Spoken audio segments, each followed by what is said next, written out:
आवाज जनसामान्यांचा। भारतीय जनता पक्षाच्या एक प्रभावी आणि आक्रमक महिला नेत्या म्हणून ओळख असलेल्या पंकजाताई मुंडे यांनी राजकीय प्रवासात अनेक चढ-उतार पाहिले आहेत, परंतु संघर्ष योद्धे स्वर्गीय गोपीनाथराव मुंडे यांच्या कन्या म्हणून त्यांनी आपल्या राजकीय प्रवासातील अनेक संकटांना तोंड देत पंकजाताईंनी पुन्हा एकदा आपलं राजकीय वजन सिद्ध केलं आहे। संघर्ष कन्या म्हणून नावलौकिक असलेल्या पंकजा मुंडे यांनी नुकतीच राज्याच्या कॅबिनेट मंत्री पदाची शपथ घेतली आहे। त्यांचा हे जबरदस्त कमबॅक बहुजनासाठी अभिमानाचा विषय ठरला आहे।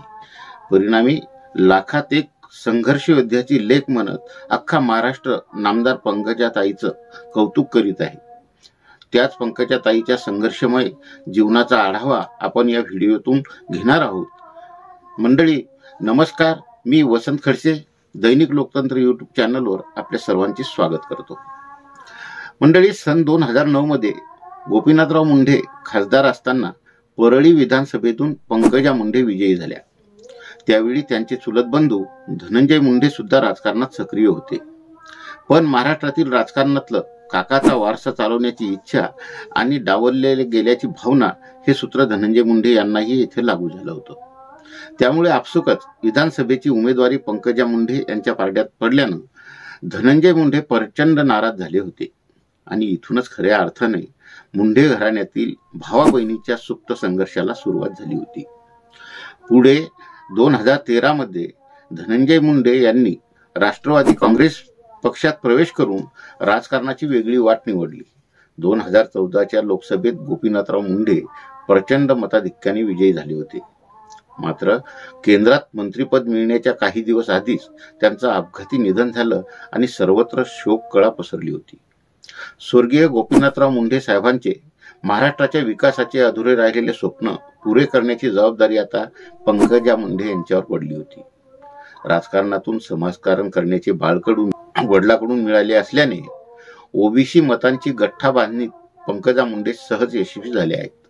त्यामुळे भाजपाच्या एक प्रभावी नेत्या म्हणून त्यांची ओळख निर्माण झाली। 2009 आणि 2014 अशा सलग 2 वेळा निवडून येत त्यांनी आपला राजकीय प्रभाव तर सिद्ध केलाच, पण जलसंपदा मंत्री असताना जलयुक्त शिवार योजनेचे काम पुढे नेण्यात त्यांचा सिंहाचा वाटा राहिला आहे।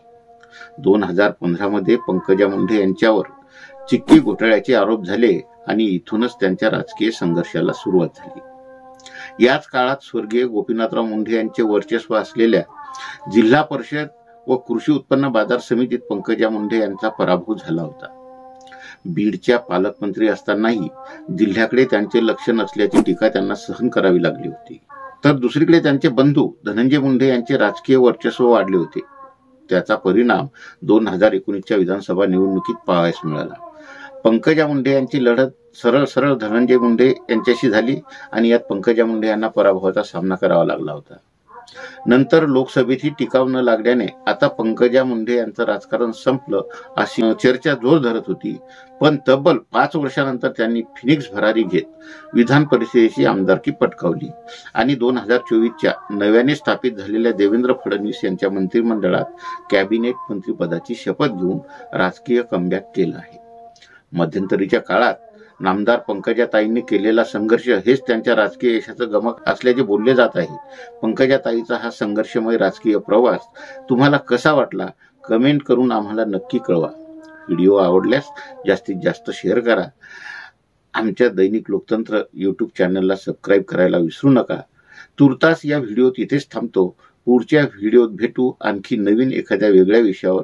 तोपर्यंत सर्वांना नमस्कार आणि खूप खूप धन्यवाद।